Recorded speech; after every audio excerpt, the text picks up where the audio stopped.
இதை நான் இப்போ எடுத்து வச்சுருக்கேன். இதான் இப்போ சாப்பிட போகிறேன். நான் இப்போ இந்த பழத்தை வந்து சாப்பிட்டு காமிக்க போகிறேன். பட்டு ரொம்ப முன்னாடி சின்ன வயசில் சாப்பிட்டது. இப்போ தான் இது கிடச்சிச்சு.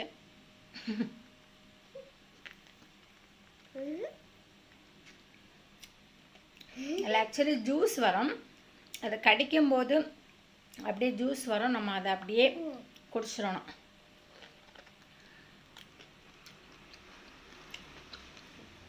அப்புறம் அப்படியே சாப்பிட்றலாம்.